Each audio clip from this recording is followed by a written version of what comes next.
Hello, I'm Elizabeth Gravina. Welcome to Sacris Catholic Channel. The Way by Josemaria Escrivá, Part 1.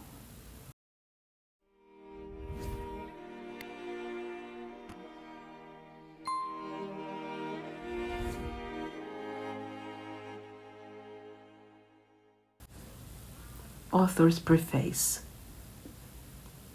Read these counsels slowly. Pause to meditate their meaning. They are things that I whisper in your ear, as a friend, as a brother, as a father. We shall speak intimately, and God will be listening to us. I am going to tell you nothing new. I shall only stir your memory so that some thought may arise and strike you, and so your life will improve and you will set out along the way of prayer and love. And in the end, you will become a soul of worth. Chapter 1. Character. Don't let your life be barren. Be useful. Make yourself felt. Shine forth with the torch of your faith and of your love.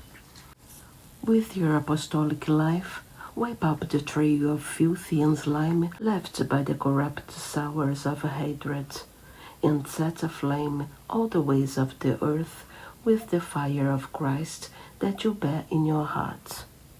How I wish your bearing and conversation were such that, on seeing or hearing you, people would say, "This man breathes the life of Jesus Christ."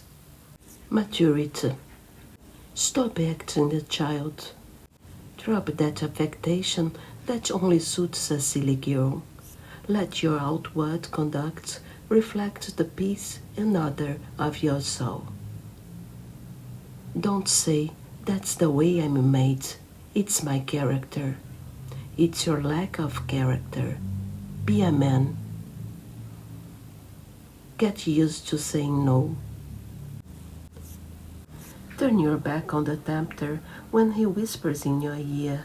Why make life difficult for yourself? Get rid of that small town outlook. Enlarge your heart till it becomes universal, Catholic. Don't flutter about like a hen when you can soar to the heights of an eagle. Serenity. Why lose your temper if by doing so you offend God, annoy other people, upset yourself, and have to find it again in the end? Say what you have just said, but in a different tone, without anger, and your argument will gain strength, and above all, you won't offend God. Never correct anyone while you are still indignant about a fault committed. Wait until the next day, or even longer, and then calmly and with a pure intention make your reprimand. You will gain more by one friendly word than by a 3-hour quarrel. Control your temper. Willpower. Energy. Example. What has to be done is done, without hesitation, without more worrying. Otherwise, Teresa of Avila would not have been Saint Teresa, nor Inigo of Loyola Saint Ignatius. God and daring. We want Christ to reign. Let those very obstacles give you strength. God's grace will not fail you. Intermedium montium per transibunt aquae. You shall pass through the mountains. Does it matter that you have to curtail your activity for the moment, if afterwards, like a spring which has been compressed, you will reach incomparably farther than you ever dreamed? Get rid of those useless thoughts which, at best, are but a waste of time. Don't waste your time and your energy, which belong to God, throwing stones at the dogs that bark at you on your way. Ignore them. Don't put off your work until tomorrow. You, a drifter, you, one of the crowd, you who were born to be a leader. There is no room among us for the lukewarm. Humble yourself, and Christ will set you aflame again with the fire of love.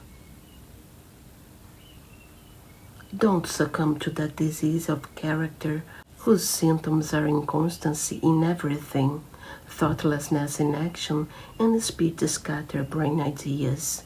Superficiality, in short. Mark this well, unless you react in time, not tomorrow, now. That superficiality which each day leads you to form those empty plans, plans so full of emptiness, will make of your life a dead and useless puppet. You persist in being worldly, superficial, scatterbrained, because you are a coward. What is it but cowardice not to want to face yourself? Willpower, a very important quality. Don't despise little things, for by the continual practice of denying yourself again and again in such things, which are never futile or trivial, with God's grace you will add strength and resilience to your character. In that way, you will first become master of yourself, then a guide, a chief, a leader, to compel and to urge and to inspire others with your words, with your example, with your knowledge, with your power. It is inevitable that you should feel the rub of other people's characters against your own. After all, you are not a gold coin that everyone likes. Besides, without that friction produced by contact with the others, how would you ever lose those corners, those edges and projections, the imperfections and defects of your character, and acquire the smooth and regular finish, the firm flexibility of charity, of perfection? If your character and the characters of those who live with you were soft and sweet like sponge cake, you would never become a saint. Excuses. You will always find a plant if you want to avoid your obligations. What a profusion of well-thought-out nonsense. Don't stop to consider it, dismiss it, and do your duty. Be firm, be virile, be a man, and then be a saint. You say that you can't do more. Could it not be that you can't do less? You are ambitious for knowledge, for leadership, for great ventures. Good, very good, but let it be for Christ, for love. Don't argue. Arguing seldom brings light, for the light is quenched by passion. Matrimony is a holy sacrament. When the time comes for you to receive it, ask your spiritual advisor or your confessor to suggest a suitable book, and you will be better prepared to bear worthily the burdens of the home. You laugh because I tell you that you have a vocation for marriage. Well, you have just that, a vocation. Commend yourself to the Archangel Raphael, that he may keep you pure, as he did Tobias, until the end of the way. Marriage is for the soldiers, and not for the general staff of Christ's army. For whereas food is a necessary for each individual, procreation is a necessity for the species only, not for the individual. Longing for children, many children, and a lasting trail of light we shall leave behind us if we sacrifice the selfishness of the flesh, the limited, miserable happiness of the egoist, who withdraws into his ivory tower, into his shell. It's not difficult to attain in this world, but the happiness of the egoist is not lasting. For this false semblance of heaven, are you going to forsake the happiness which will have no end? You are too calculating. Don't tell me you are young. Youth gives all it can. It gives itself without reserve. Selfish, always looking after yourself, you seem incapable of feeling the fraternity of Christ. In those around you, you do not see brothers. You see stepping stones. I can foresee your complete failure. And when you have fallen, you will want others to treat you with the charity you are not willing to show towards them. You will never be a leader if you see others only as stepping stones to get ahead. You will be a leader if you are ambitious for the salvation of all mankind. You can't turn your back on your fellow man. You have to be anxious to make them happy. You never want to get to the heart of the matter, sometimes through politeness, other times, most times, through fear of hurting yourself, sometimes again through fear of hurting others, and always through fear. As long as you are so afraid of the truth, you will never be a man of sound judgment, a man of worth. Don't be afraid of the truth, even though the truth may mean your death. I don't like your euphemistic habit of calling cowardice prudence, for as a result, God's enemies with minds empty of ideas will take advantage of your prudence to acquire the name of learning and so reach positions that they never should attain. Yes, that abuse can be eradicated.